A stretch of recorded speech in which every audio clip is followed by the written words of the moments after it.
Une étude Opinionway nous apprend que les nuisances sonores représentent une source de stress pour les 3/4 des Français. Les bruits sur les chantiers, les bruits de téléphone, les deux roues aussi, les scooters et puis surtout, Nicolas Traîneau pour RMC, les gens qui passent des coups de fil dans les transports. Dans le vacarme des gares, des trains, des métros, ces voyageuses perdent vite patience si un passager se met à téléphoner à leur côté. C'est pénible, je suis fatiguée le soir parce que moi je me lève à 7h le matin. On se dit mais pourquoi il téléphone? C'est dans le bruit ambiant donc c'est plus que très agaçant. Il n'y a aucun respect.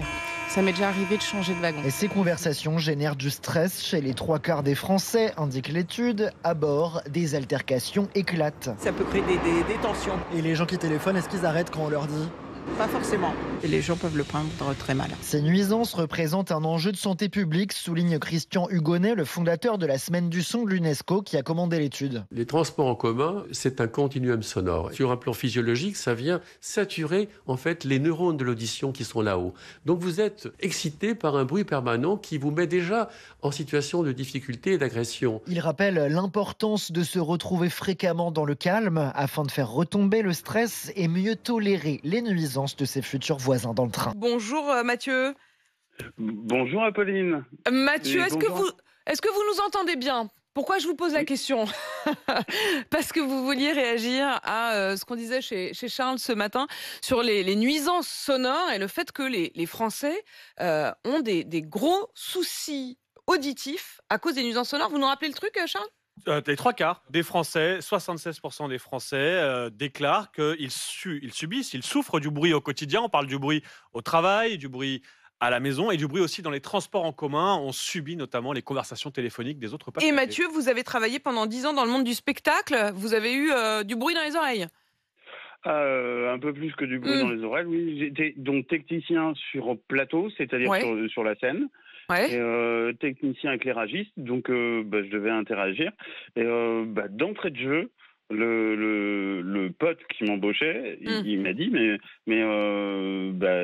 il faut faire attention à ça. Et il m'a donné un baromètre pour dire attention, c'est le volume de la télé.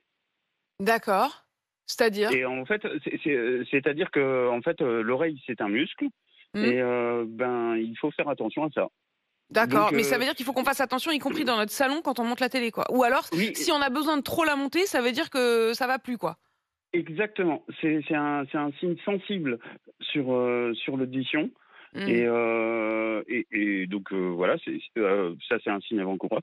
Okay. Et après, quand on faisait les concerts, les festivals et tout ça, en fait, on pense pas à mettre les bouchons au moment où ça se passe. Par contre, c'est aussi efficace. Le monsieur qui intervenait, il disait c'est pas réparable. Moi, il y a un truc quand même, c'est de mettre des bouchons d'oreille pour être complètement dans le silence quand on retourne à la maison et qu'on va se coucher. On met les bouchons d'oreille pour être complètement dans le silence. Et alors, je sais pas ce que ça fait. Hein. Mais ça vous apaise. Ça répare en tout cas. Ouais. Ça répare. Donc, il y a quand même ce besoin aussi de retrouver ensuite le calme et le silence. Merci Mathieu pour votre témoignage ce matin. Mathieu qui nous dit de faire très attention si on a trop besoin de monter le son de la télé. Ça m'alerte un peu. C'est vrai que moi, je remarque parfois, j'ai l'impression que les enfants, ils n'entendent rien. Je leur dis, vous voulez pas monter la télé ?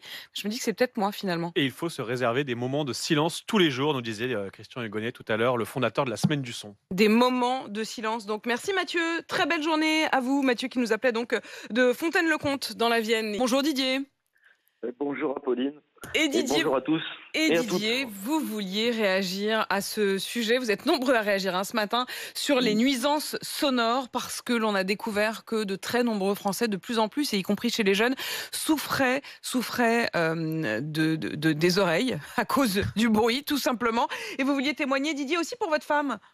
Oui, alors ma chérie travaille en crèche. Alors, 3/4 des Français, voilà, 49% ont des pertes auditives et 3/4 en souffrent. Elle est dans un domaine où on ne peut pas demander aux enfants d'arrêter de crier et porter des bouchons anti-bruit qui coupent complètement le son, c'est interdit.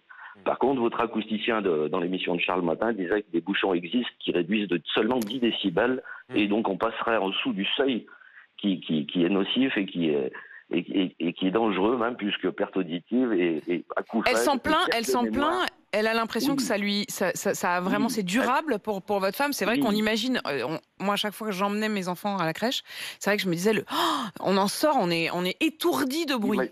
Imaginez une journée à gérer des enfants et à combattre le stress pour ne pas le transmettre. Ouais. Ça va faire sortir de cette personne le soir l'agressivité ailleurs. Ouais. Et forcément... Là, je pense à vous, là. Là, je pense à vous, du coup, Didier. Forcément, son entourage. Et voilà. Il serait par le biais de votre acousticien qui a fait son intervention ce matin, de contacter les fournisseurs, les producteurs de ces petits bouchons, faire un test en crèche pour voir s'il y a une évolution. Et si l'évolution est positive, pourquoi pas le généraliser? Parce que ça pourrait résoudre un problème très simple qui est le son, ça perturbe, ça stresse.